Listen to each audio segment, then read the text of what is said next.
አምስቱ በሽተኞች ከአምስቱ ደዌ አይነት ሊፈወሱ ደጅ ይጠኑ ነበረ። ደጅ የሚጠኑት ውሃው እስኪናወጥ ነው።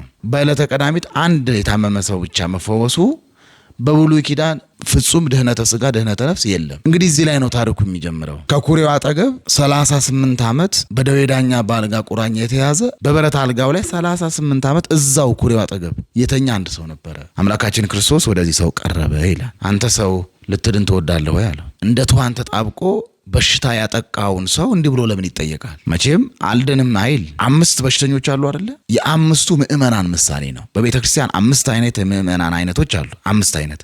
አንደኛ ሽማግሌዎች፣ ሁለተኛ ወጣቶች፣ ሶስተኛ ሴቶች፣ አራተኛ ካህናት፣ አምስተኛ መነኮሳት። አምላካችን ክርስቶስ ከምኩራብ አገኘው ይህን ሰው። አንተ ሰው አለው ኡቅ ተጠንቀቅ ማለት ነው። አሁን ተፈውሰሃል፣ ዛሬ ተፈውሰሃል። ከመዘአኪ ይርከብከ ከዚህ ባሰ እንዳያገኝ የሆነ ያልሆነውን ነገር ማድረግ ጀምሯል። ይህ ሰው ያዳነውን ረስቷል። ይህ ሰው የፈወሰውን ዘንግቷል። ይህ ሰው ክርስቶስ የፈወሰው ከስጋ ደዌ ነው፣ በነፍስ ደዌ እንዳይመታ ነው። የክርስቶስን ፊቱን በጥፊ ቢመታው ያ የመታበት እጅ ከእሳት እንደገባ ጅማት እርር ኩምትር ብሏል። አንድም ሰሎ ቀርተዋል ይላሉ ሊቃውንት።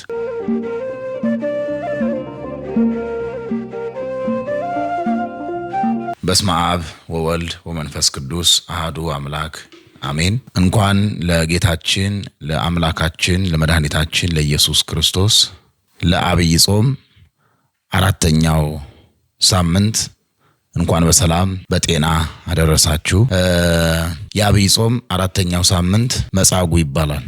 መጻጉዕ ማለት በሽተኛ ማለት ነው። በደዌ ዳኛ በአልጋ ቁራኛ የተያዘ በሽተኛ ሰው ማለት ነው። ታሪኩ ያለው በዮሐንስ ወንጌል ምዕራፍ 5 ላይ ነው። ወምድረዝህ ኮነ በባሎሙ ለአይሁድ አርገ እግዚእ ኢየሩሳሌም። አምላካችን ክርስቶስ የአይሁድ የፋሲካ በዓል በደረሰ ጊዜ ወደ ኢየሩሳሌም ሄደ ይላል። የሚገርምህ ነገር አምላካችን ክርስቶስ ወደ ኢየሩሳሌም በሄደ ቁጥር ከተማውን ብቻ ቃኝቶ ከተማውን ብቻ አይቶ አይሄድ። ወደ ቤተ መቅደስ ገብቶ በቤተ መቅደስ ስለሚፈጸሙ አገልግሎት ይመለከታል። ሁለተኛ በከተማው ላይ ያሉ የሕዝቡን ማኗኗር ይመለከታል። ወደ ኢየሩሳሌም በወጣ ጊዜ በዚህኛው ፋሲካ ማለት ነው፣ በዛ በኢየሩሳሌም ያሉ በበሽታ የተያዙ 5 አይነት በበሽታ የተያዙ ሰዎች፣ አይን የሌላቸው አይናቸው የታወሩ፣ ሃንካሶች የሚያነክሱ ሰውነታቸው የሰለለ፣ እንደገና ደግሞ እንደዚህ የተደቦለቦሉ፣ እንደገና ደግሞ ጎባጦች 5 አይነት ጎባጦች የጎበጡ ማለት ነው። አጥንታቸው አልሰራ ያለ የጎበጡ በተፈጥሮ አንድም በአደጋ የጎበጡትን 5 አይነት በሽተኞችን ጎብኝተዋል። እነዚህን በሽተኞች ያገኛቸው ወቦ ውስተ ኢየሩሳሌም ምጥማቃት ዘጵሩጳጥቄት ወይ ብልዋ ስማ በዕብራይስጥ ቤተ ሳይል። በዕብራይስጥ ቋንቋ የምህረት ቤት፣ የምህረት አደባባይ፣ የምህረት የይቅርታ መገኛ የምትባል የበጎች መጠመቂያ የሚሆን እንደ ወራጅ ውሃ አይደለ እንደ ኩሬ የታጠረ ውሃ ነበረ ይላል። ያ ውሃ ክረምት ይሞላል፣ በጋ የሚጠፋ ውሃ ነው። በዚያ ውሃ ዙሪያ እንደዚህ ከበው 5ቱ በሽተኞች ከ5ቱ ደዌ አይነት ሊፈወሱ ደጅ ይጠኑ ነበረ። ደጅ የሚጠኑት ውሃው እስኪናወጥ ነው። ውሃው የሚናወጠው መቼ ነው ከተባለ የእግዚአብሔር መልአክ ሲወርድ ነው። የእግዚአብሔር መልአክ ወደ ውሃው ሲወርድ ውሃው ይናወጣል። ውሃው በተናወጠ ጊዜ አስቀድሞ ከሁሉ ቀድሞ የገባ ወይትሐጸብ ወይትፌወስም ደዌሁ፣ ዘሎ ቀድሞ ውሃው ሲናወጥ ዘሎ ቀድሞ የገባ ሰው ከደዌው ይድናል። የሚድነው ግን አንድ ብቻ ነው። ያም በዕለተ ቀዳሚት ሰንበት አንድ ሰው ይድናል። ውሃው የሚናወጠው መልአኩ እንደወረደ ለማጠየቅ ነው። በዕለተ ቀዳሚት አንድ የታመመ ሰው ብቻ መፈወሱ በብሉይ ኪዳን ፍጹም ድህነተ ሥጋ ድህነተ ነፍስ የለም። አንደኛውን ድህነቱ እንዳይቀር እግዚአብሔር ረስቶናል እንዳይሉ 4፣ 5፣ 6 ደግሞ ደዌያ የታመመ ሰው እንዳይድን ደግሞ በብሉይ ኪዳን ከእግዚአብሔር ጋር ታልቀን ስለነበረ ታምራትማ ፈውስማ በአባቶች ዘመን እንጂ በእኛ ዘመን የለም እንዳይሉ እንደው ለተስፋ አንዳንድ ሰው ይድን ነበረ። እንግዲህ እዚህ ላይ ነው ታሪኩ የሚጀምረው። ኦቦ ህየ አሃዱ ብእሲ ዘ30 ወሰመንቱ ክረምቱም ዘደዌ። ታሪኩ እዚህ ጋር ይጀምራል። ከኩሬው አጠገብ 38 ዓመት በደዌ ዳኛ በአልጋ ቁራኛ የተያዘ በበሽታ የተመታ ሙሉ አካሉ በበሽታ የተመታ 38 ዓመት ከታመመ ነው የምልህ። ከታመመ 38 ዓመት አልጋው ላይ ተኛ። የኢትዮጵያ ሊቅ መምህር ስርሮስ የብረት አልጋ ነው ይላል። በብረት አልጋው ላይ 38 ዓመት እዛው ኩሬው አጠገብ የተኛ አንድ ሰው ነበረ። አምላካችን ክርስቶስ ወደዚህ ሰው ጠጋ አለ ይላል። ይህ ሰው ሰውነቱ በበሽታ እንደተመታ በሽታውም እንደቆየበት እንደጎዳው እንዳጎሳቆለው ከሰውነት ተራ እንዳወጣው ተመልክቶ ይላል አምላካችን ክርስቶስ ወደዚህ ሰው ቀረበ ይላል። ቀርቦ ወይቤሎ እግዚእ ኢየሱስ ትፈቅዱኑ ትየው፣ አንተ ሰው ልትድን ትወዳለህ ወይ አለው። ልትድን ትወዳለህ አለው። እወ እግዚኦ እፈቅድ፣ አቤቱ አዎን በሽታው ጎርቶኛል፣ በሽታው መጥቶኛል።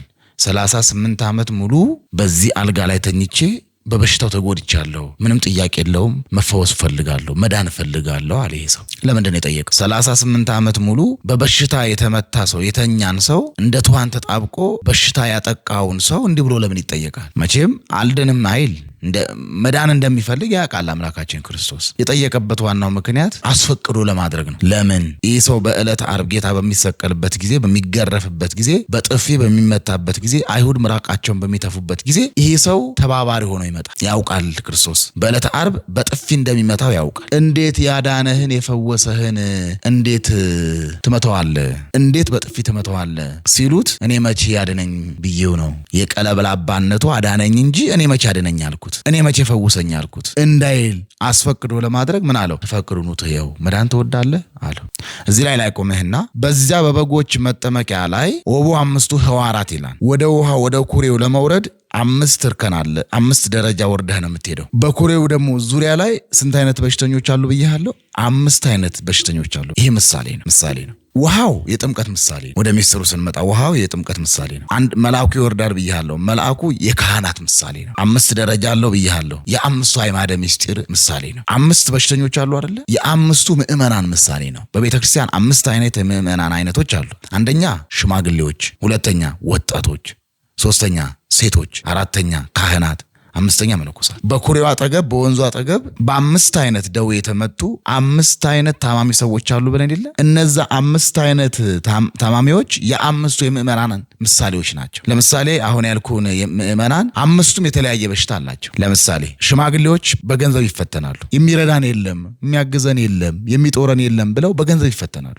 ስለ ገንዘብ ሲሉ ኃጢአት ይሰራሉ። የወጣቶች ደግሞ ፈተናቸው አለ በሽታቸው አለ ዝሙት ነው አለ። ወጣቶችም በዝሙት ይፈተናሉ አለ። ሶስተኛ ሴቶች በትውዝፍት ወይም በማጌጥ ፈተና ይመታሉ። ለምሳሌ ሴቶች አንድ የሚጠቁበት ትልቁ በሽታ ሴቶች የዲያብሎስ ማደሪያ እንዲሆኑ የሚያደርጋቸው አንዱ በሽታ ትውዝፍት ነው። ትውዝፍት ማለት ከልክ ያለፈ ማጌጥ ማለት። አይተሃል አይደለ? አሁን ሴቶች ጸጉራቸው ባዕድ ነው፣ ፊታቸው ባዕድ ነው፣ እጃቸው ባዕድ ነው፣ እግራቸው ባዕድ ነው። እየቆየን ወደፊት ደግሞ በሚመጣው ዘመን የሴቶች እያንዳንዱ አካል አርቲፊሻል ነው ማለት ነው። ትውዝፍት ይባላል። ከልክ ያለፈ ማጌጥ። ለምሳሌ የእጅ አምባር ማድረግ፣ የጣት ቀለበት ማድረግ፣ የጆሮ ጌጥና የአንገት ሀብል ማድረግ ኃጢአት አይደለም። ቅባት መቀባት፣ ጸጉራቸውን መሰራት እያልኩ አይደለም። ከልክ ያለፈ ለዝሙት፣ ለኃጢአት፣ ለአይነሰብ ተብሎ የሚደረገው ማጌጥ ሰይጣናዊ ነው። የሰይጣን ማደሪያ ያደርጋል። የኃጢአት ማደሪያ ያደርጋል። በፈተና ስጋ በፈተና ነፍስ ይጥላል። ሞተ ስጋ ሞተ ነፍስን ያስፈርዳል። ትውዝፍት ነው ሴቶች የሚፈተኑበት አንዱ የሴቶች በሽታ ትውዝፍት ይባላል። ከልክ ያለፈ ማጌጥ ማለት ነው። አራተኛው ካህናት ናቸው አይደል? የካህናት ፈተናቸው የካህናት በሽታቸው ደግሞ አለ ትዕቢት ነው ይላል። ካህናት ዕውቀታችን ምጡቅ ነው፣ ስልጣናችን ረቂቅ ነው እያሉ አለ ሰውን ሁሉ እንደ ትንኛ ያዩታል ይላል። የካህናት በሽታቸው ትዕቢት ነው። 5ኛው መነኮሳት። የመነኮሳት ደግሞ በሽታቸው ስስት ነው፣ መሰሰት። ለምን? ብቸኛ ስለሆኑ፣ ብቻ ነዋሪ ስለሆኑ ያገኙትን ሁሉ ያስቀምጣሉ። ጧሪ ቀባሪ የለንም በሚል ይሰስታሉ አለ። እነዚህ 5 ምዕመናን በ5 አይነት በሽታ ቢመቱ የሚድኑት በምንድን ነው አለ? በጥምቀት ይድናሉ አለ። ወይም በጥምቀት ባገኙት ኃይል፣ በጥምቀት ባገኙት መንፈሳዊ ጉልበት ዲያብሎስን ድል ይነሱታል አለ። ቅድም ይሄ የነገርኩ ወንዙ አጠገብ ያለው ነገር የዚህ ምሳሌ ነው። ወደ ሚስጥሩ ስመጣ ወደዚህ በሽተኛ ልምጣል። አምላካችን ክርስቶስ አስወድዶ ፈወሰው። ከፈወሰው በኋላ እንዴ ነው ያለው? ከፈወሰው በኋላ ተንስ ወጹር አራተከ፣ ፍጹም እንደዳነ ለማጠየቅ ነው። ፍጹም እንደተፈወሰ ለማጠየቅ በል አልጋህን ተሸክመ ሂድ አለ። አልጋህን ተሸክመ ሂድ። የብረት አልጋ ነው ብያለሁ። ፍጹም እንደዳነ ለማጠየቅ ይህ ሰው አልጋህን ተሸክመ ሂድ የሚለው አልመሰለው። መጀመሪያ ላይ አልበየሰብ ዘያወርደኒ ወይደየኒ ውስተ ምጥማቃት ብሏል። ልትድን ትወዳለህ ወይ ሲለው ስለ ችግር አውርተዋል። የሚረዳኝ የለም፣ ወደ ወንዙ የሚከተኝ የለም፣ ሰው የለኝም፣ ረዳት የለኝም፣ አጋዥ የለኝም ብሎ ችግሩ ነበር ሲናገር ነበር። የጠበቀውም ሰው የለኝም ብለው ከደቀ መዛሙርቱ አንዱን አዞ ወደ ባህሩ ያስጥለኛል፣ ወይም ክርስቶስን ሲያየው የ30 ዓመት ወጣት እንደሆነ ተመልክቶት ወይም ራሱ አልጋዬን እኔንም አልጋዬንም ተሸክሞ ወደ ወንዙ ይጥለኛል ብሎ አስቦ ነው። ክርስቶስ ግን ምንድን ነው ያደረገው? አልጋን ተሸክመ ይሄዳል። አንዳንድ ጊዜ እግዚአብሔር ሰዎችን በምንመለከትበት ሰዎችን በምንጠብቅበት ሰዓት ከሰዎች ከምንወዳቸው ከምናከብራቸው ይረዱናል ከምንላቸው ሰዎች የተሻለ ጉልበት የተሻለ አቅም በውስጣችን ይፈጥራል። እግዚአብሔር ሰዎች ሊያደርጉልን ካሰቡት በላይ መንፈሳዊ ጉልበት፣ መንፈሳዊ ጥንካሬ፣ መንፈሳዊ ኃይል እግዚአብሔር በውስጣችን ይፈጥራል። ብዙ ሰውን የቤተሰብ እርዳታ ይፈልጋል፣ የጓደኛ እርዳታ ይፈልጋል። ሰዎች ካለንበት ህይወት ከሐዘን፣ ከጭንቀት፣ ከበሽታ በገንዘብ በሰው ኃይል በቤተሰብ የምንድን እየመሰለን ወይ ደግሞ የደስታን ህይወት ከሰዎች የምናገኝ እየመሰለን ብዙ ሰዎች ከሰዎች ሰላማቸውን ይፈልጋሉ፣ ጤናቸውን ይፈልጋሉ፣ እርካታቸውን ይፈልጋሉ፣ እርዳታን ይፈልጋሉ፣ መንፈሳዊ ወኔን ጉልበትን ይፈልጋሉ። እርሱ አይደለም እግዚአብሔር ከኛ የሚፈልገው። እግዚአብሔር የሚፈልገው ከሰው የምንፈልገው አለ አይደል? ከሰው የምንፈልገው እኛ ውስጥ እንዲኖር ነው የሚያደርግ። ሰላማችን እኛ ጋር እንዲኖር፣ ፍቅራችን ራሳችን ጋር እንዲኖር፣ መንፈሳዊ ጉልበት በውስጣችን እንዲኖር፣ ብርቱዎች እንድንሆን፣ ኃያላን እንድንሆን እግዚአብሔር በውስጣችን መስራት ይጀምራል። ይህ ሰው ሌላ እርዳታ ሲሻ አይተው እኔም አልጋህን አልሸከምም፣ ደቀ መዛሙርቴም ያንተን አልጋ የመሸከም ግዴታ የለባቸውም፣ አንተ ራስህ አልጋን ተሸክመ ሄዳለሁ ይላል። ይህ ሰው ፍጹም ድነት እንዳነ ነው። ይህ በሽተኛ 38 ዓመት ታሞ የነበረው ይህ ሰው ዳነ፣ ተፈወሰ እንጂ ያዳነውን ረስቶ ነበር። አይሁድ አልጋውን ተሸክሞ ሲሄድ ማን ነው በዕለተ ሰንበት አልጋ የሚሸከም አሉ። ቅዳሜ ቀን አይደለ? ለምንድን ነው አልጋ የሚሸከመው በዕለተ ሰንበት? በትንቢተ ኤርምያስ ምዕራፍ 17 ቁጥር 21 ላይ ለአይሁድ ለእስራኤል መመሪያ አላቸው። መመሪያው ምንድን ነው መሰለ? ይትጹሩ ጾረ ክቡደ በዕለተ ሰንበት የሚል ህግ አላቸው። ምን ማለት ነው? በሰንበት ቀን ጽኑ ሸክም እንዳትሸከሙ የሚል ህግ አላቸው። ስለዚህ በቀዳሚ ሰንበት ሸክም ተሸከመ ብትታይ ህግ ተላላፊነት ትቀጣለህ። በእነሱ ስርዓት ማን ነው በዚህ ሰዓት በቀዳሚ ሰንበት ሸክም የተሸከመ ነው? እየሮጡ ቢሄዱ 38 ዓመት በአልጋ ተኝቶ እንደ ትኋን ተጣብቆ በአልጋ ተኝቶ ደዌው ጸንቶበት የነበረ አንድ ምስኪን ያ ሰው ነው። ቀጥታ ማን ነው አንተ ያዳነ? ማን ነው የፈወሰ? ማን ነው ይህንን ድህነት የሰጠ ብለው ጠይቀውታል። ወቱ ሰያይ መረ መኑ እቱ ዘአህየው ይላል። እሱ ግን ማን እንደፈወሰው አላወቅም ይላል። አላወቅም። ውለታ ቢስ ሰው ነው። ከዚህ በኋላ እመጣበታለሁ። ከዚህ በኋላ አምላካችን ክርስቶስ ይህን ሰው ወንጌላዊው ክርስቶስን ያዳነውን ያላወቀበት ብሎ ምክንያት ያስቀመጠው በስመ ማእከለ ሕዝብ አምላካችን ክርስቶስ በብዙ ሰዎች መካከል ስለነበረ ጠፋው ብሏል። ሲሰጠው ለዚህ ለበሽተኛ አይደለ ይመስላል። የፈለገ ለምን የሕዝቡ ማዕበል ቢኖር 38 ዓመት የታመመበትን በሽታ ከዚያ የፈወሰውን መርሳት የለበትም። ጥፋቱ ነው። አምላካችን ክርስቶስ ከምኩራብ አገኘው ይህን ሰው። አንተ ሰው አለ ውቅ ተጠንቀቅ ማለት ነው። አሁን ተፈውሳል። ከመዘይ አኪ ይርከብከ ከዚህ ባሰ እንዳያገኝ ውቅ ተጠንቀቅ። መዘላበድ ጀምሯል ይህ ሰው። የሆነ ያልሆነውን ነገር ማድረግ ጀምሯል ይህ ሰው። ያዳነውን ረስቷል ይህ ሰው። የፈወሰውን ዘንግቷል ይህ ሰው። የፈውስ ባለቤት፣ የምህረት ባለቤት፣ የይቅርታ ባለቤት፣ የጤና ባለቤት የሆነውን ኢየሱስ ክርስቶስ ችላ ብሏል ይህ ሰው። ከእርሱ ጋር የተፈወሱ ከሱ በፊት የተፈወሱት ሁሉ ለእግዚአብሔር መስዋዕት ሲያቀርቡ ራሳቸውን ለካህን ሲያስመረምሩና በሃይማኖት ጸንተው ምግባር ትሩፋት ይዘው ሲገለጡ ይህ ሰው ግን መዘላበድ ነው የጀመረው። በሰንበት ስለምን ዳነ ብለው አይሁድ በሚያጉረመርሙ ጊዜ እርሱ ተጠያቂ ላለመሆን ብዙ ማውራት ጀምሮ ስለነበር ከዚህ የበለጠ ያገኛል አሉ። ከዚህ የበለጠ ከ38 ዓመት በላይ የበለጠ በሽታ አለ። ከ38 ዓመት ከታመመበት በሽታ የሚበልጥ በሽታ አለ። ክርስቶስ የፈወሰው ከስጋ ደዌ ነው፣ በነፍስ ደዌ እንዳይመታ ነው። የሚበልጠው በሽታ እሱ ነው። የነፍስ ደዌ፣ የነፍስ በሽታ ወደ ሲኦል መውረድ፣ ወደ ገሃነም መውረድ እንዳያገኘው ተጠንቀቅ ተጠንቀቅ አለ ይላል። ይህም አልቀረ ጌታችን በዕለተ ዓርብ ካህናት፣ ጸሐፍት፣ ሊቃናት፣ መኳንንት፣ ጸሐፍተ ሕዝብ፣ ፈሪሳውያን፣ ሰዱቃውያን፣ ረበናት እንዲሁ ደግሞ ቤተ መንግስት አካባቢ ደግሞ የወዳደቀ ፍርፋሪ የሚበሉ ሁሉም በክርስቶስ ላይ እጃቸውን አንስተዋል፣ ተሳልቀውበታል፣ ስቀውበታል፣ አነገስን ብለው ተሳልቀውበታል፣ ምራቃቸውን ተፍተውበታል፣ ደብድበውታል። ይህም ሰው ለምን እኔ ሳልሳተፍም ብሎ ባዳነው ላይ እጁን ዘርግቶ በጥፊ መቶታል። ኡቅ ይተአብስ ብሎት የለ ኡቅ ተጠንቀቅ ዳግም እንዳትበድል ብሎት የለ እየነገረው ሁለተኛ ጊዜ በደለ። የክርስቶስን ፊቱን በጥፊ ቢመታው ያ የመታበት እጅ ከእሳት እንደገባ ጅማት እርር ኩምትር ብሏል። አንድም ሰሎ ቀርተዋል ይላሉ ሊቃውንት። ከዚህ ምንድን ነው የምንማረው ከተባለ ደዌ ስጋ ደዌ ነፍስ፣ በደዌ ስጋ በደዌ ነፍስ ያሉ ብዙ ሰዎች አሉ። ሰዎች በስጋ ይታመማሉ፣ በነፍሳቸውም ይቆስላሉ። ምናልባት እኔ እናንተ እንኳን በስጋችን ጤነኛ ብንሆን በነፍሳችን በሽተኞች ልንሆን እንችላለን። ስጋችን ደዌ ባያገኘው ነፍሳችን ደዌ በኃጢአት ደዌ ተይዛ ሊሆን ይችላል። የበሽታ መድኃኒት ከተመታንበት ደዌ የምንድንበት ዋነኛው መድኃኒት ኢየሱስ ክርስቶስ ነው። ኢየሱስ ማለት መድኃኒት ማለት ነው። ሰው ቢታመም ማስታገሻ ተብሎ መድኃኒት ይሰጠዋል አይደል? ማስታገሻ ነው የሚሰጠው። በዚህ ዓለም የምንወስዳቸው መድኃኒቶች ማስታገሻዎች ናቸው። ፍጹም ድህነት ሊያሰጡን አይችሉም። ለአንድ በሽታ ብለን የወሰድነው መድኃኒት የሆነ በሽታ ተክሎብን ከታመምንበት ደዌ ግን ትንሽ እንድናገግም ይረዳናል። የራሱን በሽታ አስቀምጦ ኢየሱስ የሚለው መድኃኒት ግን እንደዛ አይደለም ነው። ዘያድኅኖሙ ለሕዝቡ ማጢአቱ፣ ሕዝቡ አሕዛቡ ሰው ሁሉ ከተያዘበት ደዌ የሚያድን ነው፣ የሚፈውስ መድኃኒት ነው እሱ ኢየሱስ የሚለው። በስጋችን ብንታመም በነፍሳችን የደዌ ቁስል ቢያገኘን ምንድነው? በኢየሱስ ክርስቶስ ነው።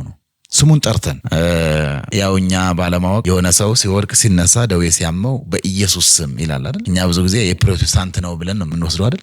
እንደዚህ የሚባል የለም። በክርስቶስ ስም፣ በኢየሱስ ክርስቶስ ስም፣ በኢየሱስ ስም ስንለው ደዌ ይርቃል፣ በሽታ ይርቃል፣ ይወገዳል። ኃይለ አጋንንት፣ ጸብአ አጋንንት ይርቃል። እኩያት ፍትወታት ኃጣው ከኛ ይርቃሉ። በክርስቶስ ስም፣ በኢየሱስ ስም፣ በአማኑኤል ስም፣ በመድኃኔዓለም ስም ስንለው የተያዘንበት ደዌ ይለቀናል። ደዌ በሽታ ከሰይጣን ስለሆነ በነገራችን ላይ የስጋ ደዌ የሚመጣው ከዲያብሎስ ነው። ደዌ፣ ትኩሳት፣ ራስ ፍልጠት፣ ሆድ ቁርጠት ሆኖ የሚመጣው ዲያብሎስ ነው፣ ቅርጹን እየቀያየረ ማለት ነው። የምንድነው? በኢየሱስ ክርስቶስ ነው። ስሙን ጠርተን በአማኑኤል ስም ስንል፣ በክርስቶስ ስም ስንል፣ በኢየሱስ ክርስቶስ ስም፣ በኢየሱስ ስም ስንል በውስጣችን ያለው የነፍስ ደዌ በላይ ያለው የስጋችን ቁስለት ይድናል። ላመንን ሰዎች በዮሐንስ ወንጌል ምዕራፍ 14 ላይ ምንድነው የሚለው? ወኩሎ ሰአልክሙ በስሜ እገብር ለክሙ አለ። በስሜ የለመናችሁትን ሁሉ አደርገዋለሁ አለ።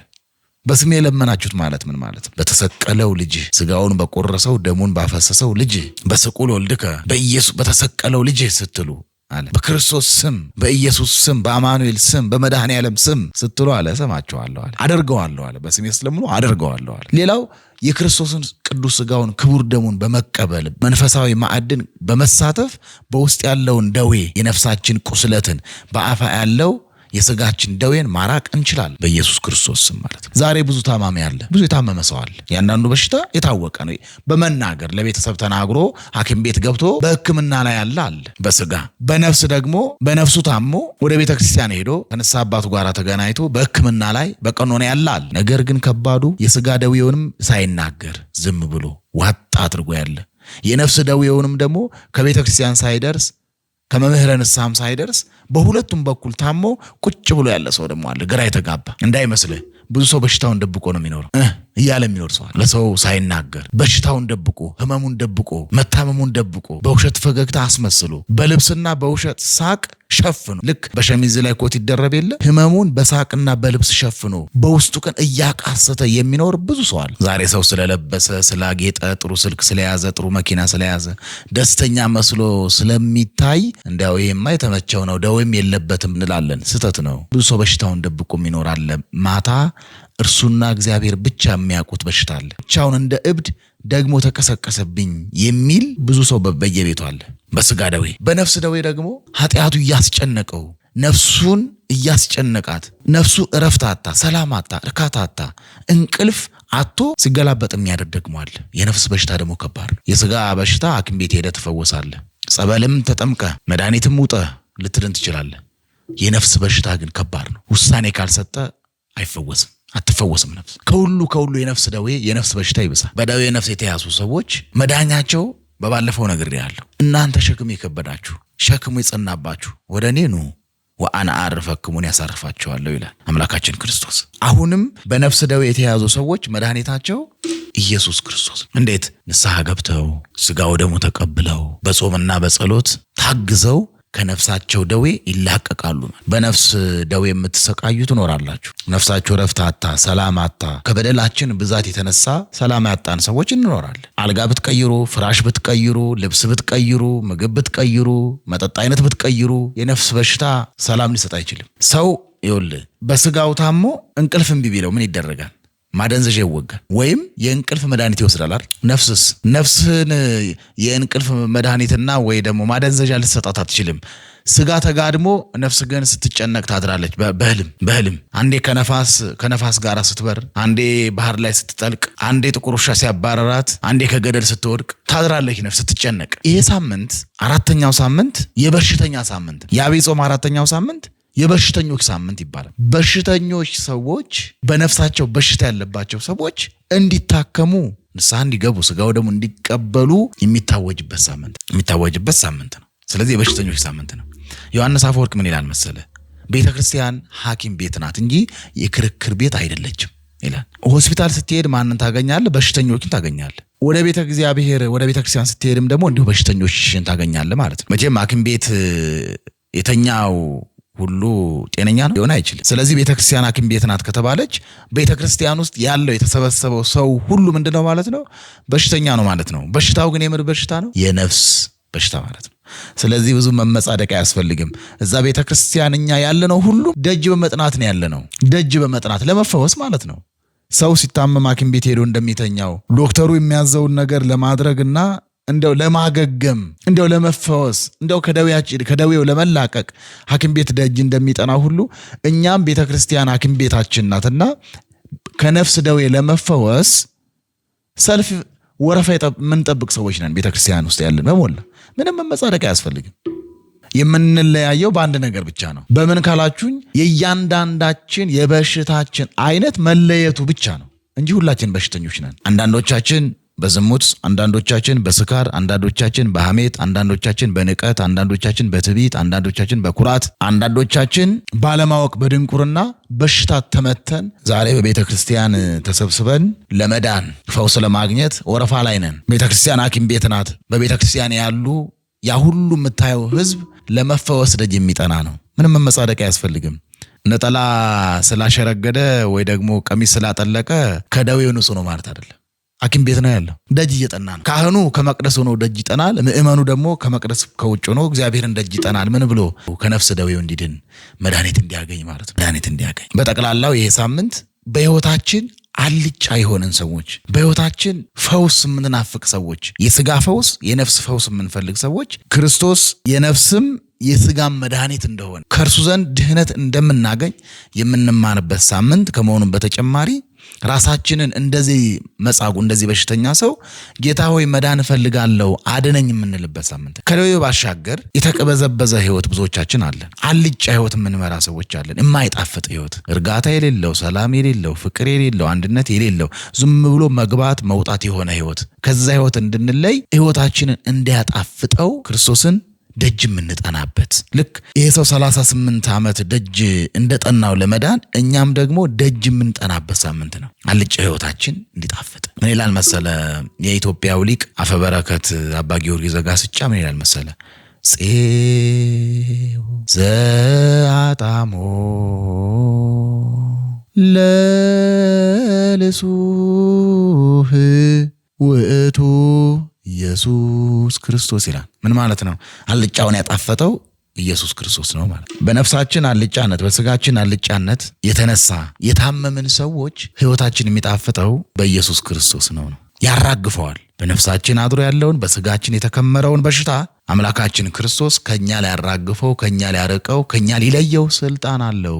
ስለዚህ የአብይ ጾም 4ኛው ሳምንት በደዌ ዳኛ በአልጋ ቁራኛ የተያዙ ሰዎች፣ በነፍሳቸው ከኃጢአት የተነሳ በነፍሳቸው በደዌ ነፍስ የተያዘን ሰዎች፣ የታመምን ሰዎች ድህነት እንድናገኝ የሚታወጅበት ሳምንት ነው። ወደ ቤተ እግዚአብሔር እንድንቀርብና ወደ ቤተ ክርስቲያን እንድንመጣና ከባለ መድኃኒቱ ከኢየሱስ ክርስቶስ አጠገብ ሆነን አቤቱ መዳን እወዳለሁ አድነኝ የምንልበት ሳምንት ነው። የድህነት ሳምንት፣ የፈውስ ሳምንት፣ የበረከት ሳምንት፣ አልጫ ሕይወት የሚጣፍጥበት ሳምንት። እርሱ በቸርነቱ ለኛ ድህነተ ስጋ ድህነተ ነፍስን፣ ሕይወተ ስጋ ሕይወተ ነፍስን የሚያድልበት ሳምንት። እኛ ደግሞ ወደ እግዚአብሔር ቀርበን አቤቱ መዳን እንፈልጋለን የምንልበት ሳምንት ነው። በደዌ ዳኛ በአልጋ ቁራኛ የተያዛችሁ፣ በየሆስፒታሉ ያላችሁ፣ በየጠበል ቦታው የምትንከራተቱ፣ ከቤተሰብ ተለይታችሁ ያላችሁ፣ እንዲሁም ደግሞ ከቤተሰብ መካከል ተቀምጣችሁ በአባት በእናት ቤት ሆናችሁ ወንድም አክስት እያላችሁ የሚረዳችሁ የሚያግዛችሁ እያለ ባልተረዳችሁት መንገድ ባልገባችሁ ሁኔታ ደዌያችሁን ደብቃችሁ ያላችሁ ሰዎች፣ ሊረዷችሁ ያልቻሉ ሰዎች ሊረዱት ባልቻሉት በሽታ ያላችሁ፣ ለሰዎች በሽታዬን ብናገር አይረዱኝም የምትሉት ሁላችሁም ኢየሱስ ክርስቶስ እውነተኛ መድኃኒት ነው። እርሱ እውነተኛ ፈውስ ነው። ንስሐ ስንገባ ስጋው ደግሞ ስንቀበል እውነቴን ነው የምላችሁ እርሱ ይፈውሰናልና እግዚአብሔር አምላክ በተለያየ መንገድ በተለያየ ሁኔታ ስለ በሽታችሁ ገብቷችሁ የበሽታችሁን ነገር ያመማችሁን ነገር ማስረዳት የምትችሉት ስለ በሽታችሁ ደግሞ ሳይገባችሁ ሳትረዱት ደግሞ የማታብራሩት የማታስረዱት አይነት በዚህም በሽታ የተጠቃችሁ ሙሉ ኢየሱስ ክርስቶስ አምላካችን የፈውስ አምላክ መሆኑን እንድትረዱ እንድታውቁ ይሄ ሳምንት ለእናንተ ነው። ቀረብ እንድትሉ ቀረብ ብላችሁ ጌታ ሆይ መዳን እወዳለሁ፣ መፈወስ እፈልጋለሁ፣ መላቀቅ እፈልጋለሁ፣ ጤነኛ መሆን እፈልጋለሁ፣ እኔም ያልተረዳው ሰውም የማይረዱኝ በሽታ አለብኝ፣ ሰዎችም የሚረዱት ሁሉም የተያዘበት በሽታ አለብኝ፣ መፈወስ እፈልጋለሁ፣ መዳን እፈልጋለሁ ብላችሁ ቀርባችሁ እንድትጠይቁ ይሄ ሳምንት የእናንተ ሳምንት ነው። ሁላችንም በደዌ ነፍስ ተይዘናል። በደዌ ነፍሳችን ተይዘን እንዳንቀር ወደ ክርስቶስ ቀርበን ስለ ድህነተ ነፍሳችን ይቅርታ የምንጠይቅበት ንስሐ የምንገባበት የምንፈወስበት ሳምንት ነውና እግዚአብሔር አምላክ ለሁላችንም ፈውሰ ስጋ ፈውሰ ነፍስን ያድለን። በየሆስፒታሉ በየጠበሉ ያሉትን እግዚአብሔር አምላክ ፈውሱን ይላክላችሁ። እግዚአብሔር ከሁላችን ጋር ይሁን። አመሰግናለሁ።